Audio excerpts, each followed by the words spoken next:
The saints had the same ingredients as ourselves: molecules and a soul that held them all together for a while. And a certain span of time. The molecules have gone to the earth for the time being, but their soul goes on, and with the use they made of time, they conquered the maximum in eternity. What makes the difference? It is on the level of the will. The will that in their case gave all and always said yes to the impulses of grace. Total collaboration.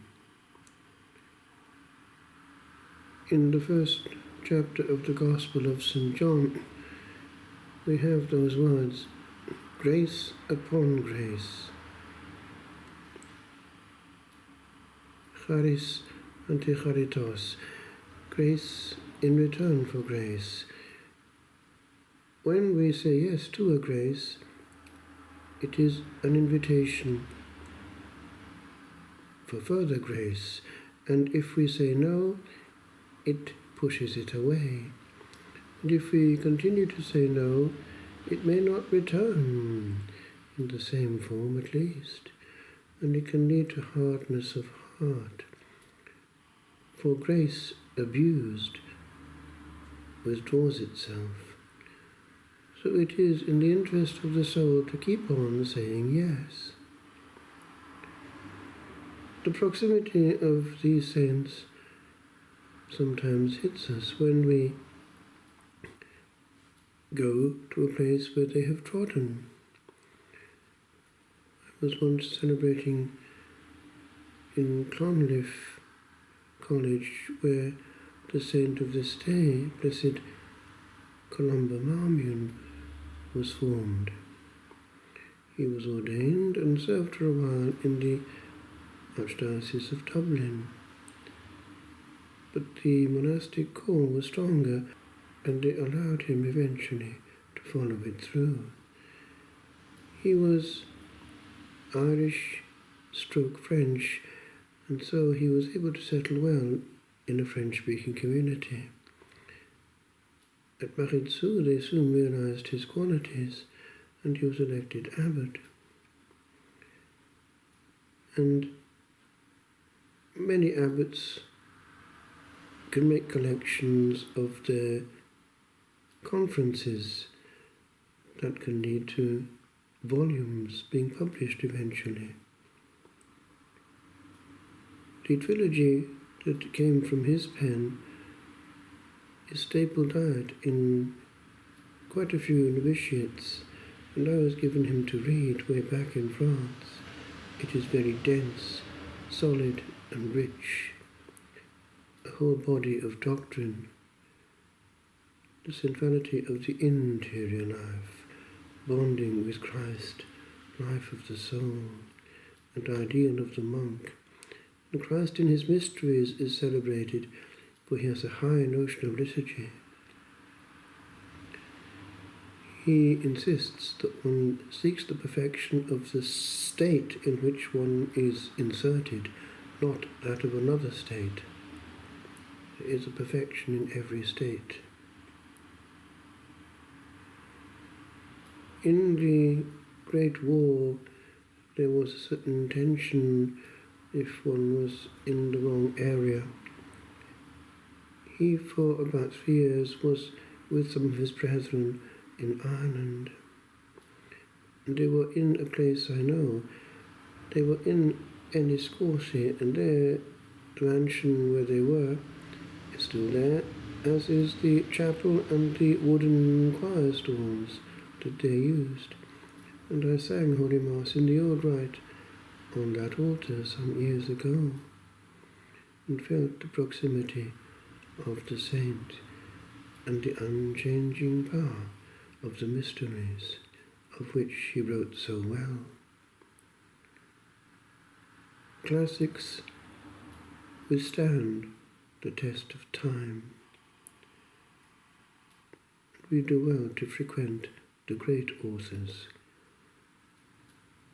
They were taught by the Holy Ghost, and they put well on the page what they heard from him.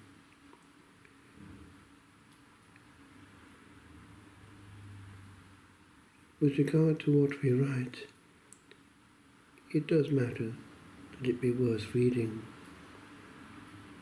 There is, in some areas of our culture now, not progression but regression.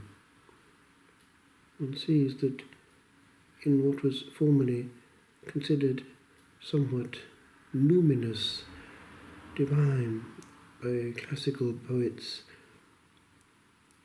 the realm of beauty in music and in poetry has been hijacked by other forces, vulgar and profane, and in so doing humanity has been deprived of part of its rights. We are able to do great things.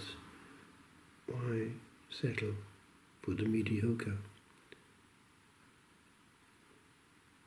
I wrote these after celebrating quietly in a sacred place known by a saint of our God.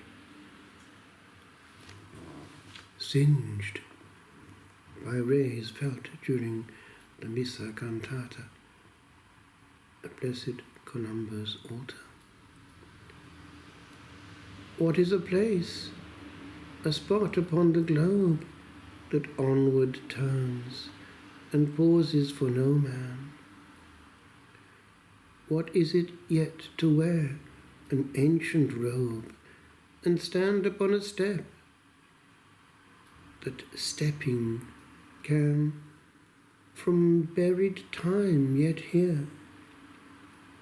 What is a stone hewn well to hold high force, hid workings strange? What is, I say, a place to stand alone upon a land once known, 'neath the old rays range? 'Tis to be on a moving aeon still, unshoved by hurry's haste. 'Tis to lean on a second as it comes. 'Tis to let thrill old tingles that once passed. For here's redone a work that once worked well, and works again with ancient mastery. We thought to